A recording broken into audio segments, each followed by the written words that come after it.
I'm Karen, a 25-year-old employee. And 6 months ago, my grandfather, who raised me, passed away. Today is the day when the lawyer will open my grandfather's will, prompting my visit to his house with my sister Susan. Susan, 4 years older than me, is my only family since our parents passed away in an accident 20 years ago. Raised by our grandparents, we faced the loss of our grandmother to illness a few years ago, and our grandfather's health had been declining ever since. Concerned for him, I chose to live in an apartment near his house, regularly checking on him.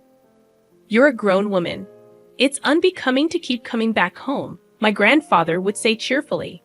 But despite his words, I continued my visits. One day, arriving as usual, I discovered my grandfather in pain at the entrance. In a panic, I called an ambulance, but he passed away suddenly. "Hey, what are you daydreaming for? At least prepare some tea." My sister Susan's voice brought me back to reality. "Right, the lawyer will be here soon," I replied, heading to the kitchen. Glancing at Susan stretching out her legs on the mat and yawning, I could still smell her strong perfume from a distance. "She's the same as always," I murmured as I placed the kettle on the stove. My sister had always been self-centered, dyeing her hair in her teens and hanging out with delinquents. She demanded money without working, causing trouble that our grandparents had to apologize for, leaving me to deal with the fallout as the quiet one. Even as an adult with no stable job, she drifted around, working part-time. I knew she had been asking our grandfather for money in my absence, finding the situation troublesome. If it weren't for the inheritance, I thought, interrupted by Susan's formal greeting to the arriving lawyer. "Ah, you must be the lawyer. Thanks for coming today," she said in her high-pitched voice. Rushing to join them, I thanked the lawyer for his presence, recalling his kind eyes that mirrored my grandfather's. The lawyer's badge gleamed brightly on his chest as we began the process after offering incense in front of my grandfather's portrait. He took a sip of the tea, marking the beginning of a significant and uncertain chapter in our lives. I retrieved my grandfather's will, a document entrusted to him while he was still alive. Its contents revealed that my elder sister Susan was to inherit $20 million in cash, while I, the younger daughter, would inherit the house and the land it stood on. Upon hearing this, Susan burst into laughter, finding it amusing that she was to receive a substantial sum while I, the younger and supposedly plainer sister, would only inherit an old house. "It's just right for someone as plain as you," she remarked snidely. I retorted, pointing out that it wasn't just the house but also the land. She dismissed the value of the land in such a seemingly undesirable location, expressing a preference for cash. I couldn't deny feeling a bit shocked, acknowledging that perhaps my grandfather wanted me to protect his cherished house and land, where he spent his life with my grandmother. "Wow, a house and land. That's pretty awesome, isn't it, Brian?" my boyfriend exclaimed in surprise upon hearing my story.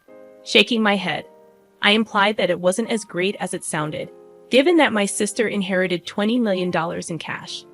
"More impressive, I'd say," I remarked, feeling a sense of emptiness as I verbalized it. Trying to be modest, I continued, even though I was trying to be modest. "Beautiful and having money, now she's the more, the better," Brian remarked insensitively. Earning a side glance from me, realizing his mistake, he jokingly added, "Your comfort means more to me than money." Brian had been my boyfriend since I started working, and we met at a social event. Although he hadn't proposed yet, I had been considering marriage, and today was our first date in the wild. I ended up sharing details about my inheritance with Brian, thinking he might become my husband someday. Little did I know that I would come to regret this. A few days later, as I visited the family home I had inherited, I planned to clean and sort out my grandfather's belongings. The property was large, but the house was modest. Contemplating the idea of moving in and living here leisurely with a cat, I considered the absence of rent payments, despite potential maintenance costs for deterioration. I had been working hard and saving, so it shouldn't be a problem. Someday, maybe with Brian. Feeling embarrassed at the thought, I shook my head vigorously and rolled up my sleeves to begin cleaning. Just then, I received a call, and my sister's name appeared on my smartphone screen. "Sis, what's up?" Hey, Karen, having fun all by yourself in that old house? My sister slurred, clearly intoxicated. She always had a unique way of extending her words, but today it was particularly bad.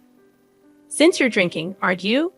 It's still afternoon, I pointed out with a sigh, to which she exaggeratedly sighed back. Oh, you're such a Miss Goody Two-Shoes. I was thinking about moving here eventually. I answered my sister's question, hoping to end the conversation quickly. Really? I'm enjoying a suite in a luxury hotel right now. My sister raised her voice, sounding somewhat exaggerated. Guess who I'm with right now? I have no idea, I replied, finding the situation rather boring. It's that kind of attitude that'll make Brian dislike you, my sister quipped. What? I'm sorry, Karen. I was flabbergasted when Brian's voice suddenly took over the line. The sudden intervention of Brian threw me off balance, and dizzying question marks popped up in my head. I resented my imagination at this point. A disgusting scenario had been completed in my head. Surprised, huh? My sister's mean-spirited voice chimed in. Ever since you introduced him to me, I thought Brian was quite a catch. She went on to boast about how she had been attracted to Brian since I introduced him, how she knew where he worked because of me, and how she had approached him as soon as he left work. He came along readily when she asked, telling her that she was hundreds of times more attractive than me. I listened in stunned silence, unable to utter a word. Karen, I'm really sorry, Brian's voice came again. Tell me it's a mistake. I tried to speak, but the words wouldn't come.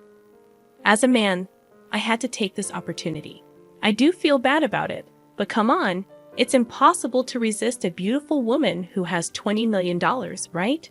The way he spoke, as if asking me to understand, drained my emotions away, and I felt a cold sensation, like my blood was being drained from me. You know what? I don't need a man like you, I finally said, and I could hear my sister laughing uproariously in the background. The voice on the phone changed back to my sister. Well, that's how it is. And from now on, let's not consider ourselves sisters, okay? I wouldn't want you turning to me just because you're broke, she added before abruptly ending the call. Overwhelmed by emotions that had lied behind, all I could do was cry. It had been 5 years since that fateful call as I sat with a cat in my lap, dozing off in front of my laptop. The cat also peacefully slept. It was my day off, but there was still some work left from where I brought home. Oh no, this won't get the work done, I thought to myself, feeling guilty. But I had to gently move the cat off my lap. Just as I reached out to my laptop, my phone started to ring. An unfamiliar number was displayed on my smartphone. Thinking it could be work-related, I answered the call without any suspicion. Hello, Karen, long time no see. I instantly knew who it was and froze. The distinctive way of speaking was unmistakably my sister's. It's you, Karen, isn't it? I can tell just from your initial hello. After all, I'm your big sister. 5 years had passed, which should make Susan 34 years old. A smirk formed at the corner of my mouth at her unchanging way of talking. You're just the same. By the way, I came home, and there's a hotel standing. Did you sell a house?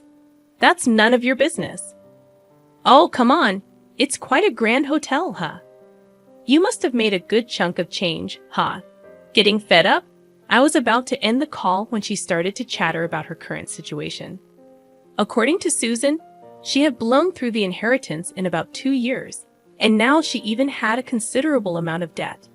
Even Brian, who she's still hanging around, seemed to be drowning in debt.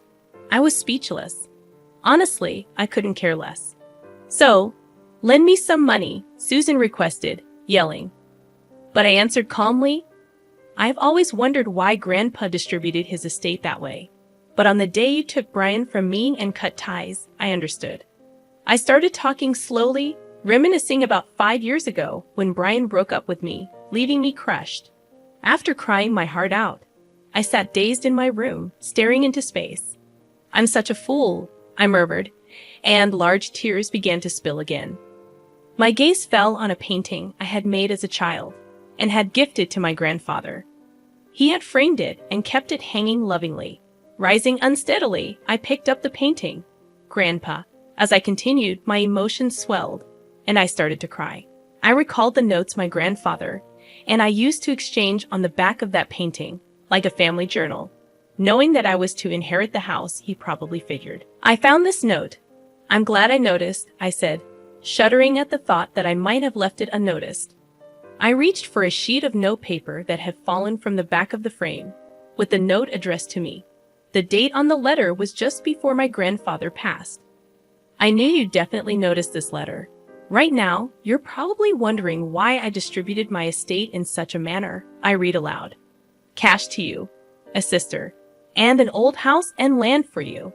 It may seem like I favored Susan, but that's not the case," the letter revealed, finally answering the question that had been bothering me. "Despite any claims of favoritism, I wanted to leave most of my estate to you, okayed for me till the end." I finally understood what had been bothering me, and I continued to read the letter. But Susan would not be satisfied with a regular division. This child, even as her grandfather, I must admit, she's terribly greedy. "Exactly, Grandpa," I whispered in agreement, though he couldn't hear me. "She even took my boyfriend from me. That's what I want to tell him in my heart. That's why I arranged it this way," I read. "While Susan may appear to have received the better deal at first glance, she won't pay attention to your share. According to Grandfather's letter, the value of this land in our area is continuously increasing due to ongoing urban development. As of the time I'm writing this, it's not worth Susan's $20 million yet, but the value of this land will surely increase in the future." As I read this far, my eyes widened in surprise. You can live here if you're attached to it, or you can sell it when its value rises enough to make a good profit. "All I want is for you to be happy," Grandfather's letter had said. When I finished conveying the content of the letter, Susan clicked her tongue and said, "Hag. I lived in that house for a while, but when my marriage was settled, I decided to sell the house. Just like Grandfather's letter said, the land value had risen enough. Anyway, I'm never lending you money," Susan declared. But as if she had a good idea, she added, "Right. If you want, I can give Brian back to you. So help your sister. It's a good deal, right?" At this moment, something inside me snapped. Enough was enough. You've been taken care of by my grandpa, and yet you haven't shown a hint of gratitude. I despise you for that, and you're not my sister anymore. Besides, I'm already married. I don't need Brian, and I don't even want to see his face. Stay out of my life for good." I said what I needed to say and hung up. I quickly set up call blocking, and my cat on my lap was cowering on the bed. I quickly picked up my cat and said, "I'm sorry." After that, it seems Susan contacted Brian, and they both stormed into our old house. Did they try to return Brian to me? There's a respectable end there now, but they must have misunderstood something and were shouting that they were my relatives. Even though I just sold the land and had nothing to do with it. It's simple for those two. I sold the land, and an inn was built equals I must be the owner of the inn. Of course, the staff reported to the police. The two of them were arrested because they had destroyed several items in the inn. Furthermore, it was discovered that they had been committing marriage fraud for money in the past. It seems they'll be sent to prison together. I was also questioned by the police, but I was able to prove that I had no involvement. Quickly, as we were estranged, I was released. As my husband, who came to pick me up, and I were walking through the station, we heard screaming and turned our gaze. There were Susan and Brian, who looked completely different. Fortunately, they didn't notice us. Both of them had messy hair, worn-out clothes, and looked nothing like the two people I remember. Especially Susan, who never skipped her makeup and fashion, looked even more different. They were probably being moved to a different location. As I watched the two of them, filled with a sense of melancholy, my husband and I locked eyes. I grabbed the hand he extended, and we left the police station. "Are you okay?" My husband, always concerned, looked at me with gentle eyes. "I'm okay. I have you and this little one." I touched my fairly noticeable belly and smiled back. In my belly, a new member of our family is growing. Money is important, but there's something even more valuable. That's what I want to teach our child, with my husband by my side.